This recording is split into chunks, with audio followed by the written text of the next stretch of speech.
राजा मोर खजनवा राजा मोर गहनवा राजा मोर खजनवा राजा मोर गहनवा सच कहतानी हमरे जिए के अरमनवा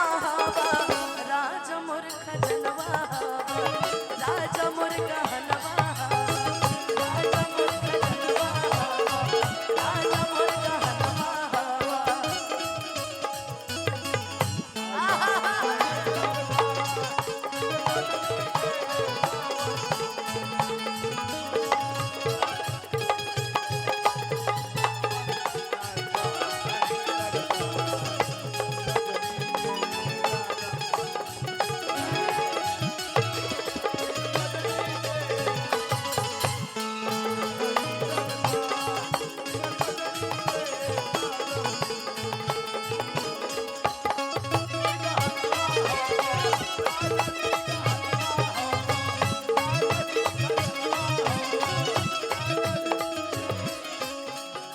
ये कह के बाकी हम अपना राजा जी के बड़ा निमन से जाना तानी राजा तो के जाना तानी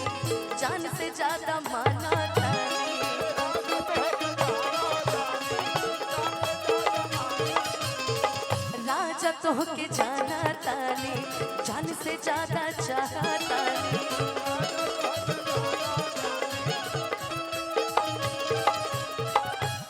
बाप बाप बनल रह लभ के मारल बड़ तारे लभर हवे तारे लभर हवे हां भाई कि सच कहतानी हमरे सच कहतानी हमरे हीरा रतनवा कहा कि जब प्रेमी और प्रेमिका जब प्यार में होले नो तो उनकरा के उनकर प्रेमिका हमेशा गहने लगेली सही बात है रानी लगेली बुझाओ तो सुगनवा लगेली हमरा ये से कोनो मतलब नहीं हां भाई मतलब रखे के भाई कि सच कहतानी हमरे अरे तू हीरा रतनवा सही बात बा हमार वाला राजा हीरा रतन में न होई है कहीं होई है जहां होई है कि राजा मोर खजनवा राजा मोर गहनवा राजा मोर खजनवा राजा मोर खजनवा सच कहतानी हमरे जिए के आरामनवा राजा मोर खजनवा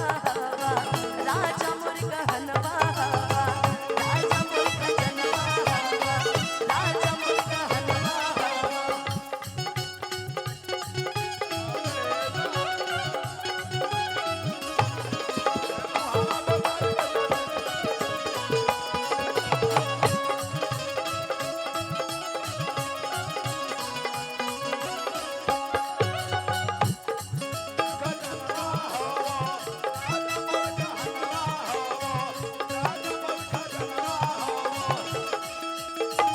प्रेमिका कहती है कि सुना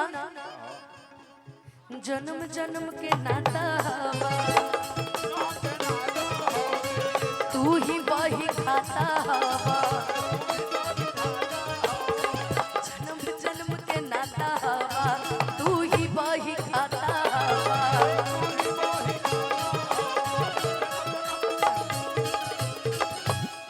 बाप रे बाप ई डांस ह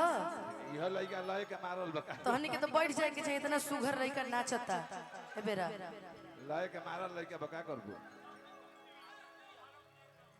बाप रे बाप हम का कही हैं कि जिंदगी में खाली तू ही हमर सजनवा लव है देखा सीरियस का लव यू टू कि जिंदगी में खाली तू ही हमर सजनवा राजा मोर खजनवा राजा मोर गहनवा राजा मोर खजनवा राजा मोर गहनवा सच कहतानी हमरे जिए के आरामनवा राजा मोर गहनवा राजा मोर खजनवा राजा मोर गहनवा राजा मोर खजनवा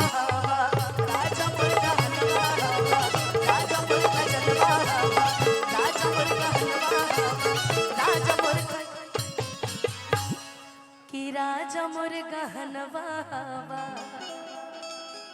राजा मोर खजनवा की सच कहतानी हमरे जिए के आरामनवा की रानी मोर खजनवा की रानी मोर सुगनवा की सच कहतानी रनिया तू हीरा रतनवा की रानी मोर खजनवा। ये गाना फरमाइशी के है और देखा फरमाइशी खड़ा बा ओकर पर ज्योतिष भैया मत कहा उनकर के ना उ कहत रहे कि तारा के बहिन नहीं की मानत हमरा से कहले रहे बाकी ये गाना के विशेष फरमाइश रहे इसे हम चाहने के सुना दें।